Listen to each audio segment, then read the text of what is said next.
Bonjour les amis, bienvenue sur apprendreenligne.com, la plateforme de soutien à l'éducation nationale.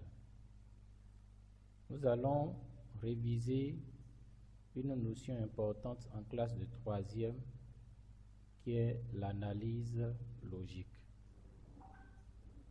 Le format de l'épreuve de lecture au premier cycle de l'enseignement secondaire amène l'apprenant à répondre à une série de questions à partir d'un test. Elles sont divisées en 4 parties importantes. C1. Compréhension globale du test. C2. Pertinence de la stratégie utilisée. C3. Expression de sentiments et d'opinions se rapportant au test. C4. Dépassement du test. La deuxième partie est généralement notée sur 9, 10 ou 11 points. Il est donc important de connaître les notions clés souvent évaluées dans cette partie de l'épreuve, d'où le choix de présenter l'analyse logique. Un test est en effet fait de phrases elles-mêmes composées de propositions, à leur tour constituées de mots. L'analyse grammaticale sert à définir la nature et la fonction des mots contenus dans la phrase, alors que l'analyse logique s'intéresse à la nature et à la fonction des propositions qui constituent la phrase. La proposition est un groupe de mots centré sur un verbe conjugué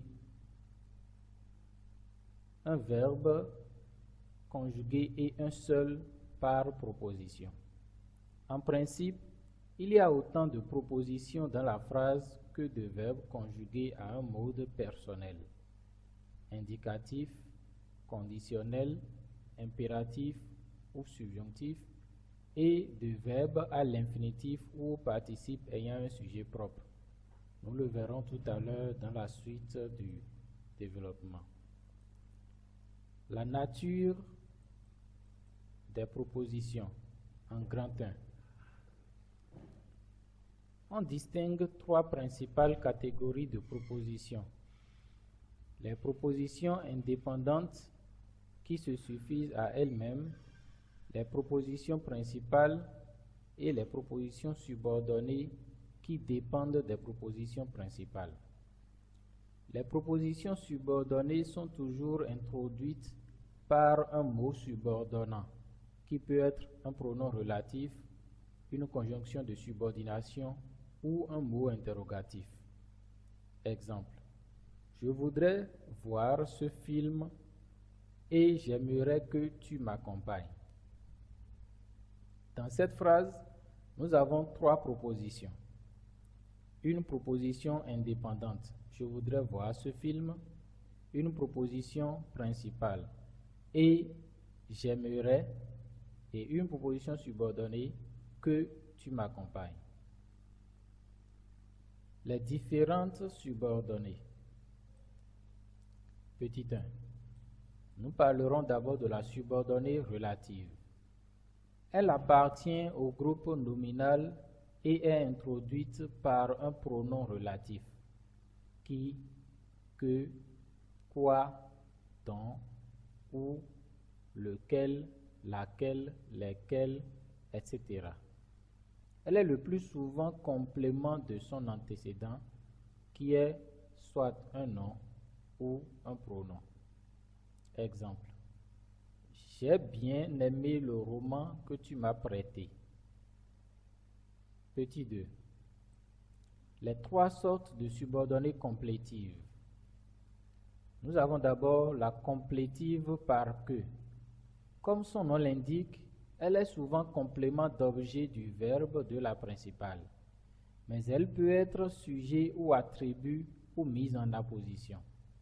Exemple: je veux qu'on soit sincère. Je pense que vous viendrez à l'heure. Il est utile que tu partes. Qu'il arrive si vite serait surprenant. La subordonnée interrogative indirecte. Elle est le plus souvent introduite par un mot interrogatif que, qui, quoi, quel, quand, où, comment, comme, si, pourquoi, etc. et résulte de la transformation d'une interrogation directe. Exemple, est-ce que notre équipe a gagné? Et est complément d'objet du verbe introducteur, c'est-à-dire le verbe de la principale. Elle est complément d'objet direct du verbe de la principale. Exemple, demander si notre équipe a gagné. Elle a demandé s'il viendrait ce soir. Je vous demande combien d'enfants vous avez. La subordonnée infinitive. Elle n'est pas introduite par un terme spécifique. Elle dépend souvent d'un verbe de perception, comme voir, regarder, entendre, sentir, etc., ou d'autres verbes comme laisser, envoyer, faire, ou encore du présentatif voici dont elle est le complément d'objet. Exemple, j'entends siffler le train. Deuxième exemple, Samba Diallo entendit le maître pleurer. Petit 3.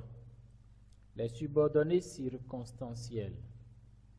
Ce sont des propositions qui expriment différentes nuances circonstancielles par rapport à la principale. On peut les supprimer ou les déplacer dans la phrase. Les circonstances sont nombreuses, mais les cas ci-après sont surtout observés. Premier point, la subordonnée de temps, qu'on appelle encore la subordonnée temporelle. Elle est introduite par les conjonctions de subordination ou locutions conjonctives suivantes. Alors que, à mesure que, après que, au moment où, aussitôt que, comme, depuis que, dès que, lorsque, pendant que, quand, etc. Exemple. Quand le chat n'est pas là, les souris dansent. Deuxième exemple. Elle bavarde en attendant qu'il fasse son entrée. Deuxième point. La subordonnée de cause, encore appelée subordonnée causale. Elle est introduite par les conjonctions de subordination ou locutions conjonctives suivantes. Alors que, attendu que, comme, d'autant que, de ce que, dès lors que, du fait que, étant donné que, lorsque, du moment que, parce que, si, pour que, vu que, etc. Exemple. J'aime l'araignée et j'aime l'ortie parce qu'on les hait. Deuxième exemple. Puisque tu sors, je t'accompagne. Troisième point. La subordonnée de conséquence, encore appelée subordonnée consécutive. Elle est introduite par les conjonctions de subordination ou locutions conjonctives suivantes. À tel point que, de façon que, de manière que, de sorte que, si bien que, tant que, pour que, etc. Exemple. La parole de l'écrivain est action, de sorte qu'il ne s'exprime jamais à la légère. Deuxième exemple. Il pleut trop pour qu'on puisse faire les semailles. Quatrième point. La subordonnée de but, encore appelée la subordonnée finale. Elle est introduite par les conjonctions de subordination ou locutions conjonctives suivantes. Afin que, de façon que, de manière que, de peur que, de sorte que, pour que, etc. Exemple. Nous révisons nos leçons afin que nos réponses soient parfaites. Deuxième exemple. Il fait des heures supplémentaires afin que ses enfants puissent continuer leurs études. Cinquième point. La subordonnée de condition, qu'on appelle encore subordonnée conditionnelle ou subordonnée hypothétique. Elle est introduite par les conjonctions de subordination ou locutions conjonctives suivantes. Si, au cas où, à condition que, excepté si, moyennant que, pour autant que, sauf si, en supposant que, si tant est que, etc. Au cas où il viendrait, dites-lui d'attendre. Nous irons à condition que tu viennes. Autre point. La subordonnée d'opposition ou la subordonnée de concession. On les appelle subordonnées oppositives ou subordonnées concessives. Elle est introduite par les conjonctions de subordination ou locutions conjonctives suivantes. Alors que, tandis que, sans que, bien que,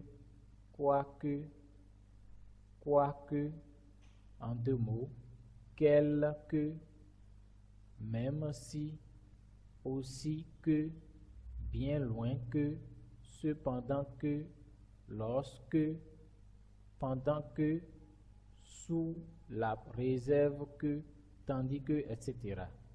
Exemple. Il était généreux quoiqu'il fût économe. Tu te prélasses alors qu'on nous attend. Troisième exemple. Quand bien même on ne l'aiderait pas, il réussirait. Une autre subordonnée, c'est la subordonnée de comparaison ou subordonnée comparative. Elle est introduite par les conjonctions de subordination ou locutions conjonctives suivantes, telles que, tant que, suivant que, selon que, plus que, pis que, de même que, de la même manière que, comme, autre que, autant que, ainsi que, aussi que, etc. Exemple. Elle coud comme le ferait une professionnelle. Deuxième exemple. Comme on fait son lit, on se couche. Une autre subordonnée, c'est la subordonnée participiale. Elle a pour noyau un verbe au participe, présent ou passé, doté d'un sujet propre. Les propositions subordonnées infinitives et participiales sont les seules subordonnées qui ne soient pas reliées à la principale par un mot subordonnant. Exemple. Nos parents nous l'ayant demandé, il a fallu tout ranger. Grand 3 maintenant. Là, nous parlons des différentes étapes par lesquelles il faut passer pour réussir une analyse logique. Pour réussir l'analyse logique, certaines étapes sont indispensables. Il ne faut surtout pas oublier que cette analyse est dite logique et repose par conséquent sur la compréhension de la phrase pour saisir les subtilités que cache sa syntaxe. Premier point. Lire attentivement la phrase à analyser. Deuxième point.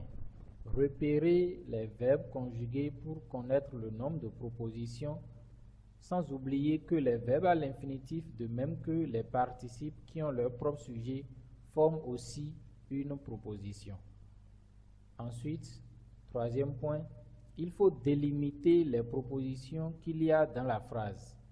Après, il faut identifier les différentes relations entre les phrases. Et nous avons cité les différentes relations qu'il peut y avoir entre les propositions d'une phrase. Lorsque deux propositions sont reliées par les signes de ponctuation, la virgule, le point-virgule ou les deux points, on dit que les deux propositions sont juxtaposées. Lorsque les propositions sont reliées par une conjonction de coordination, on dit que les propositions sont coordonnées. Il ne faut pas oublier que la juxtaposition et la coordination permettent de relier deux propositions de même nature. Nous pouvons avoir deux propositions indépendantes, juxtaposées ou coordonnées. On peut avoir deux propositions principales, juxtaposées ou coordonnées, comme on peut avoir deux propositions subordonnées, juxtaposées ou coordonnées. Ensuite, les pronoms relatifs. La subordonnée relative avec antécédent ou non est complément de son antécédent. Autre chose, c'est que les conjonctions de subordination qui relient deux propositions permettent d'avoir une proposition principale et une proposition subordonnée conjonctive. Parmi les subordonnées conjonctives, il y a les subordonnées conjonctives complétives ou les subordonnées conjonctives circonstancielles. Après, il y a que les propositions peuvent être reliées par des mots interrogatifs ou des mots exclamatifs. Là, nous avons une proposition principale et une proposition subordonnée interrogative indirecte ou une proposition subordonnée exclamative indirecte. Les propositions subordonnées infinitives et participiales sont les seules subordonnées qui ne soient pas reliées à la principale par un mot subordonnant. On l'avait déjà dit un peu plus haut, c'est un rappel très important. Et lorsqu'on a franchi toutes ces étapes, on donne la nature et la fonction de chacune des propositions qu'on a dans la phrase. Nous donnons quelques exemples ici. Premier exemple. Le sonnet est un poème à forme fixe. Dans cette phrase, nous avons un seul verbe conjugué, et donc nous avons une proposition indépendante. Dans la deuxième phrase, c'est ce modèle d'ordinateur est tout nouveau, il n'est pas encore commercialisé en France. Dans cette phrase, nous avons deux propositions indépendantes juxtaposées parce que les deux propositions sont séparées par une virgule. Troisième phrase. Nous étions en retard et le soir tombait. Dans cette phrase, nous avons deux propositions indépendantes coordonnées parce que les deux propositions sont reliées par une conjonction de coordination. Quatrième phrase. Je vis le lapin qui sortait du trou et qui se sauva à mon approche. Dans cette phrase, nous avons une proposition principale, je vis le lapin. Ensuite, nous avons une première proposition subordonnée relative qui sortait du trou et une deuxième proposition subordonnée relative aussi qui se sauva à mon approche. Et les deux propositions subordonnées relatives sont reliées par une conjonction de coordination. Donc là, nous avons une proposition principale plus deux propositions subordonnées relatives coordonnées. Cinquième phrase. L'homme que tu as vu est un filou. Dans cette phrase, nous avons une proposition principale plus une proposition subordonnée relative. La proposition principale, c'est l'homme est un filou. Et la subordonnée, c'est que tu as vu. Sixième phrase. Les événements auxquels vous faites allusion sont tristes. Dans cette phrase, nous avons une proposition principale plus une proposition subordonnée relative. Les événements sont tristes, proposition principale, auquel vous faites allusion, proposition subordonnée relative. 7e phrase. Je savais bien que vous reviendriez à de meilleurs sentiments. Dans cette phrase, nous avons une proposition principale plus une proposition subordonnée conjonctive complétive. Je savais bien, proposition principale, que vous reviendriez à de meilleurs sentiments, proposition subordonnée conjonctive complétive. 8e phrase. Je crois fermement que le Bénin est sur la bonne voie, celle de l'émergence. Dans cette phrase, nous avons une proposition principale plus une proposition subordonnée conjonctive complétive. Je crois fermement que le Bénin est sur la bonne voie, celle de l'émergence. Proposition subordonnée conjonctive complétive. Dès que le président fut installé, l'hymne national retentit. Dans cette phrase, nous avons une proposition principale plus une proposition subordonnée conjonctive complétive dont la fonction est complément circonstanciel de temps, puisqu'elle est introduite par dès que. Il entend son père fredonner dans la cuisine. Dans cette phrase, nous avons une proposition principale plus une proposition subordonnée infinitive. Il entend, proposition principale, son père fredonner dans la cuisine. C'est une proposition subordonnée infinitive parce que le verbe fredonner qui a l'infinitif ici a son propre sujet qui est son père. Donc on n'a pas besoin d'un mot subordonnant avant d'avoir la proposition subordonnée infinitive comme l'avions déjà dit un peu plus haut. C'est la même chose avec la subordonnée participiale. Donc voilà en bref ce que nous avons proposé pour mieux comprendre cette notion qui est une notion qui vient pratiquement sur toutes les épreuves de lecture, surtout au niveau de la consigne 2. Maintenant, il y a 15 phrases qui accompagnent ce travail pour aider les uns et les autres à s'exercer pour mieux cerner la notion. Il y a beaucoup d'autres notions que nous essaierons d'aborder aussi avec le temps pour faciliter le traitement de cette partie de l'épreuve. Merci beaucoup.